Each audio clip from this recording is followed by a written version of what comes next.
No vídeo de hoje eu vim te mostrar 3 fundos imobiliários que são mais baratos que o MXRF11, pagam mais dividendos e você pode começar também investindo com pouco da mesma forma, né? Ali aproximadamente com R$10 você já consegue investir em qualquer um desses fundos imobiliários e consequentemente ter uma melhor rentabilidade, um melhor retorno para a sua carteira de investimento. Eu sou Robson Andrade, se você não me conhece, seja bem-vindo ao canal Mente de Milhão. Aqui eu falo sobre diversos assuntos relacionados ao mercado financeiro, consequentemente sobre investimentos na Bolsa de Valores. Se você ainda não é inscrito do canal, te convido a se inscrever e acompanhar nosso conteúdo aqui semanalmente. E falando sobre fundos imobiliários, todo mundo sabe que MXRF11 é o fundo imobiliário que possui mais investidores na Bolsa de Valores. Está quase chegando ali a casa de 1 milhão de investidores. E claro, muitas vezes para algumas pessoas ele ainda pode ser um momento de oportunidade, quando consequentemente para outras um momento de se atentar e esperar, quem sabe, um momento mais oportuno para investir pelo seu valor patrimonial negociado a um valor muito alto no momento, né? O MXRF11 chegou a ser negociado até a R$11 e, consequentemente, em relação ao seu PVP, ele ainda está caro e pode ser uma opção ruim para quem está buscando comprar um fundo imobiliário barato. Mas, claro, pensando nisso, também pensando na questão da rentabilidade, existem outras opções também disponíveis para quem quer acrescentar um fundo imobiliário com preço ali próximo de R$10 ou para quem quer começar, que são também boas opções de investimento com preço também atrativo e com ótima rentabilidade. Eu vou mostrar um pouco mais desses 3 fundos imobiliários para vocês. E aí, consequentemente, você deixa aí o seu comentário se você já tem algum desses investimentos na sua carteira e como que está o seu retorno, né? Qual que está sendo a sua experiência a respeito destes fundos imobiliários. Vamos lá? Vou começar falando do primeiro fundo imobiliário que tem um preço que está sendo negociado no momento a R$ 9,80, que é o VGIR11, um fundo imobiliário do tipo papel do mesmo segmento que o MXRF11. Já vou logo antecipar que esse, quanto os outros fundos imobiliários, são do mesmo segmento, né? São todos fundos imobiliários do segmento de papel, ou seja, tem a sua estratégia basicamente em alocar o patrimônio deste fundo imobiliário dos investidores em CRI, que são títulos ali de dívidas do setor imobiliário. Os títulos de dívida são basicamente uma forma das empresas, né, acelerarem o processo ali de incorporação, de aquisição de imóveis, construção, incorporação, enfim, ou até mesmo um projeto que está um pouco fora, né, do momento ali do cenário da empresa. Então as empresas fazem a emissão através de uma securitizadora destes CRI, que seria basicamente um empréstimo, né, de uma certa forma funciona como um empréstimo, e aí consequentemente os fundos imobiliários ou outros investidores também que não estão diretamente ligados aos fundos imobiliários compram esses títulos, consequentemente, para ter o direito de receber em um determinado prazo esses juros e esse dinheiro de volta, né? É como se você estivesse emprestando o seu dinheiro diretamente para empresas que atuam no setor imobiliário, para grupos de empresas, construtoras, enfim, e afins. E a securitizadora é quem faz essa relação entre as empresas e o investidor. E, consequentemente, também a maioria destes CRIs possui uma garantia real. Se acontecer o caso de a empresa não pagar, não realizar o pagamento do CRI, que é essa dívida que ela contraiu através, né, da emissão desses títulos, consequentemente existe ali dentro do contrato uma garantia real, que geralmente pode ser um terreno da empresa, pode ser um imóvel, ou pode ser até mesmo o próprio imóvel ali que está colocado em contrato como garantia real, né? Através da emissão dos CRIs, as empresas podem construir e depois, consequentemente, vender esses imóveis e quitar as suas dívidas, e aí, consequentemente, esse retorno vem para quem investe em fundos imobiliários. De uma forma resumida, te explicando um pouco do que são os CRIs, né? E o VGIR11 é um desses fundos imobiliários que compram esses títulos e pagam dividendos mensalmente. Algumas informações aqui a respeito do VGIR11. Primeiro, seus dividendos, que foi quanto ele distribuiu nos últimos 12 meses. Aqui, o acumulado é de 13,78%, quase 14% nos últimos 12 meses. Um retorno bem interessante, né? Uma rentabilidade que, consequentemente, agora alguns investimentos não estão mais pagando. E, claro, não vão pagar mais pelo fato das taxas de juros estarem em um movimento de queda, principalmente a taxa Selic, que é a taxa mãe praticamente de todas as outras taxas de juros. Se a Selic cai, consequentemente as outras taxas de juros também caem. IGPM, o IPCA, até porque ela serve como uma taxa que controla a inflação e outros diversos indicadores aí também econômicos que estão atrelados a ela. O preço, já falei, né, foi R$ 9,80 do VGIR11, o seu dividendo que foi pago nos últimos 12 meses. O PVP do VGIR11 está aqui em 1,02, né? PVP não diria que está muito baixo, porque o mais ideal ainda é que você compre ele a 1 ou pelo menos abaixo de 1. Eu tenho como regra própria para investir em fundos imobiliários, em ações e tudo, eu só pago o preço que ela estiver sendo negociado, no mínimo 1,03 vezes o seu valor patrimonial, mais que isso eu não pago. No caso aqui o VGIR11 ainda diz 1,02, então ainda dá para se pensar em investir, né? E o preço aí consequentemente abaixo de R$10 para quem está começando, para quem quer comprar hoje, ter os seus primeiros R$50 para investir, é uma boa opção para começar, né? Para início é uma das melhores opções para quem está buscando aí fundos imobiliários base 10 e que pagam bons dividendos. Aqui tem a questão da valorização também das cotas, que nos últimos 12 meses também se valorizaram em 13%. Então as cotas sofreram uma valorização bem interessante nos últimos meses. E aqui algumas informações a respeito do fundo imobiliário, né? Como por exemplo, taxa de administração, que é algo também que se deve observar na hora de investir. A taxa de administração aqui no caso é do VGIR11 é de 0,20% ao ano. É uma taxa bem baixa, né? Consequentemente tem fundos imobiliários que cobram uma taxa de administração de 1%, 1,5% ou taxa de performance ou vice-versa. Aqui no caso é apenas de 0,20%. Essa taxa de administração é paga à gestora, né? Ao gestor que faz a gestão do patrimônio deste fundo imobiliário. E isso consequentemente já é reconhecido na hora de fazer a apuração dos resultados e distribuir os dividendos aí, os proventos para os investidores. O último dividendo que o VGIR11 pagou foi 12 centavos e consequentemente uma rentabilidade mais ou menos aí de acima de 1,05% é a média que ele pagou nos últimos 12 meses. E é uma rentabilidade que ainda dá para se considerar boa, né? Existem outros investimentos que pagaram um pouco mais, sim, mas consequentemente também trouxeram talvez mais risco para quem tinha ele em sua carteira. Não no caso do VGIR11, mas outros fundos imobiliários que também têm um perfil de ser de papel, mas porém com um toque a mais de maldade, digamos assim, na parte de buscar resultado. Existem fundos imobiliários de um perfil mais moderado, que são aqueles que querem retorno, mas também olham para a segurança.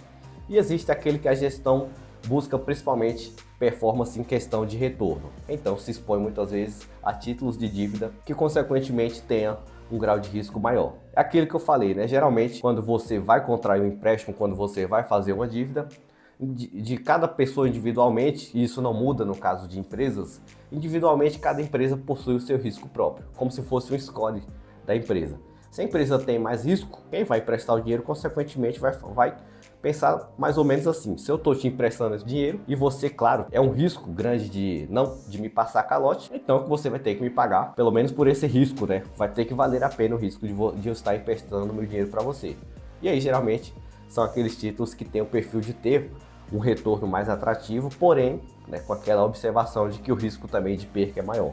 E aí, são outro tipo de fundo imobiliário, mas existem sim vários fundos imobiliários que têm esse perfil aqui para quem gosta, né, de se aventurar um pouco mais. Inclusive, em outro momento, eu vou falar um pouco melhor sobre alguns deles aqui nos próximos vídeos, de alguns fundos imobiliários que têm exatamente esse perfil. Outra coisa que eu acho interessante observar é como que foi o retorno, né, o desempenho, digamos assim, do fundo imobiliário em relação às principais taxas de juros, por exemplo, a nossa inflação e o CDI, que é as taxas de juros que geralmente estão no maior patamar nos últimos 24 meses. Se observarmos aqui, por exemplo, nos últimos 2 anos, o maior retorno aqui foi do VGIR11. Ele teve um desempenho melhor do que o próprio CDI. Acumuladamente aqui, ó, temos um CDI que acumulou 26,24%, mas o VGIR teve um retorno de 35,73%.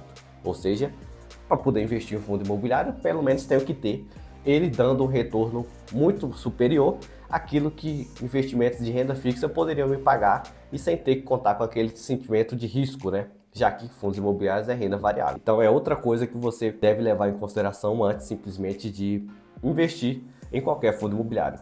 Analisar o desempenho, como que está o desempenho desse fundo imobiliário, como que é a média do desempenho. Ele geralmente tem uma performance acima das taxas de juros, da inflação, ou ele perde, né? Se ele perde, não faria tanto sentido assim eu investir. Pelo menos na minha opinião não, e na sua. Faria sentido investir em algo que perde para uma inflação, por exemplo? Então, esse é o primeiro fundo imobiliário que tem esses aspectos, né? Vamos falar um pouco sobre o nosso segundo fundo imobiliário agora, é o BTCI11. O BTCI11 tem um preço aqui de negociação de R$ 9,75 e os dividendos que ele pagou nos últimos 12 meses foi de 12,68%. E como eu já falei anteriormente, fundo imobiliário também que tem o perfil de adquirir títulos de dívida do setor imobiliário. São fundos imobiliários de papel, consequentemente. O PVP aqui no caso do BTCI ele está um pouco mais barato que o VGIR11, né? Tem um pequeno desconto aqui digamos de 5%, tá 0,95 em relação ao seu valor patrimonial. Também teve uma valorização de 15% nos últimos 12 meses, que é bom para quem comprou as cotas lá anteriormente, né? Aqui sobre a taxa de administração. A taxa de administração aqui já é um pouquinho mais elevada do que o VGIR, de 0,95 ao ano. E aqui o seu rendimento foi de 10 centavos por cota no último mês divulgado. O patrimônio aqui de 1,02 bilhão, né? O patrimônio deste fundo imobiliário é um dos maiores em relação aos três aqui. O VGHF11 ele é de 900 e poucos milhões, quase chegando lá também na casa do bilhão. Mas aqui o BTCI, que é um fundo imobiliário da BTG Pactual, é de 1 bilhão. Né? E esse 1 bilhão totalmente alocado em CRI. Vamos olhar um pouco também sobre o seu retorno, né? Sobre o CDI, sobre a inflação, como que foi a performance desse fundo imobiliário. E aqui é mais uma situação parecida com a do VGIR que eu mostrei. A mesma coisa. Você vai ter a possibilidade de ter as suas cotas valorizadas, um dividendo que é bom em relação ao seu preço. Geralmente, a maioria desses fundos imobiliários pagam acima de já chegaram a pagar até 1,15 ao mês em alguns momentos, né? E aqui no caso a rentabilidade acumulada de 2 anos do BTCI é de 62,77% e claro o IPCA ali com 11% e o CDI também com 26%, ou seja, a performance também foi interessante e é atrativa se relacionado a essas taxas de juros aqui, que é pelo menos o mínimo que você deve fazer na hora de investir. O BTCI também é um fundo imobiliário que não possui muitas características diferentes do VGIR11 e também do MXRF11, né? A diferença é que o MXRF11 é um fundo imobiliário muito mais velho, muito mais antigo, deve ter quase praticamente 15 anos de existência, o MXRF11. Os outros fundos imobiliários aqui são um pouco mais jovens, né? Tem uma fundação, o lançamento para negociação na Bolsa de Valores um pouco mais recente, alguns com 5 anos, outros com 3, 4 anos de existência somente. E isso, claro, também não quer dizer que é pior só pelo fato de ser mais novo, né? O que vai determinar se o fundo imobiliário vai ser bom ou não no longo prazo é as estratégias que a gestão, né, vai pôr ali à prova ao longo do tempo, que tipo de alocação ela vai fazer e, consequentemente, o que isso vai trazer de retorno para o fundo imobiliário. E falando sobre o nosso terceiro fundo imobiliário, de um preço também abaixo de R$10, o mais barato aqui em relação aos outros que eu já falei, o VGHF11. O VGHF11 tem um preço de negociação de R$ 9,32. Os dividendos que ele pagou aqui, consequentemente, 13,73% nos últimos 12 meses e um PVP exatamente igual ao seu patrimônio. Ou seja, ele está sendo negociado nem mais caro, nem muito mais barato, simplesmente é o que ele realmente vale em relação ao seu patrimônio, que é o PVP de 1. Então, nem caro e nem barato. Estou sendo negociado ao que eu realmente tenho de valor. E aí, consequentemente, ele está com desconto, né? O que está aqui entre os três com um pouquinho mais caro em relação ao patrimônio é simplesmente o VGIR11, que é de 1,02, mas ainda pode ser uma opção para investimento também. A valorização aqui de 16,35% que o VGHF11 também teve nos últimos 12 meses. Olhando aqui um pouco a respeito do seu rendimento, né, pagou 10 centavos também no último mês em dividendo para cada cota. A sua taxa de administração é de 0,90% ao ano. É a segunda um pouquinho mais elevada, né? O BTCI 11 é que tem a taxa de 0,95 e o seu patrimônio de 876 milhões.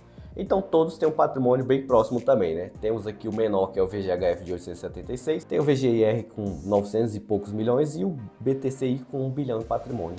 E consequentemente também é um fundo imobiliário que tem o mesmo tipo de estratégia. Fundo imobiliário de papel. Agora falando um pouco sobre performance, né? Olhando aqui um pouco como que foi o comportamento do VGHF em relação às taxas de juros. Aqui basicamente o VGHF no começo de 22 perdeu ali, ganhou um pouco em desempenho em relação ao CDI e à inflação, que é o IPCA. Depois perdeu um pouco deste retorno, né? Aqui consequentemente entre os meses de novembro de 2022 até um pouco aqui do mês de maio de 23 e consequentemente voltou a ter um retorno superior a essas taxas de juros. Isso aqui sofreu um pouco mais de oscilação, né? Porém, já deixo até uma observação que o VGHF tem um perfil um pouco mais arriscado, né, naquele sentido de ter uma carteira um pouco mais agressiva do que os outros fundos imobiliários e talvez por esse motivo também ele tem um desempenho que sofreu mais oscilação, né? Nos outros fundos imobiliários a predominância foi de um retorno absoluto do FII em relação ao CDI e IPCA, que temos um pequeno desempenho em queda, consequentemente sendo recuperado e claro, deve se manter aí um pouco mais acima também, dependendo do que aconteça com essas taxas de juros. E claro, todos nós sabemos E você provavelmente, se acompanha o mercado financeiro, sabe que as taxas de juros estão em queda e devem continuar caindo até aí tenhamos em 2024 uma taxa de juros, como por exemplo a taxa Selic, próxima de 8, 9% ao ano. E se você investe em fundos imobiliários desse tipo ou vai investir agora, tenha ciência de que esses rendimentos, que pagou em média 12 centavos por cada cota, chegou a pagar até mais que isso, né? Alguns chegou a pagar 14 centavos por cota, podem, consequentemente, pagar daqui a alguns dias 7 centavos por cota. Pode acontecer até de ser menos que isso, né? Isso é algo que pode acontecer dependendo do que aconteça com as taxas de juros. A maioria desses fundos imobiliários buscam ter um desempenho que vença pelo menos um retorno que tenha um desempenho acima pelo menos do CDI. O CDI hoje ele está ali em 12,25, 12,5 ao ano e claro, vai continuar caindo e aí consequentemente esses retornos também que você vai ter desses fundos imobiliários também vai ser inferior, vai ser menor. Não quer dizer que seja ruim, né? Querendo ou não, os fundos imobiliários, os retornos, eles vão se adaptar àquilo que o cenário econômico nos proporciona. Mas não deixam de ser boas oportunidades para quem está olhando para o médio e longo prazo. E para você, algum desses fundos imobiliários que eu mostrei aqui é uma boa opção de investimento? Deixa aí nos comentários a sua opinião a respeito. Eu vou ficando por aqui e até qualquer momento com mais conteúdo.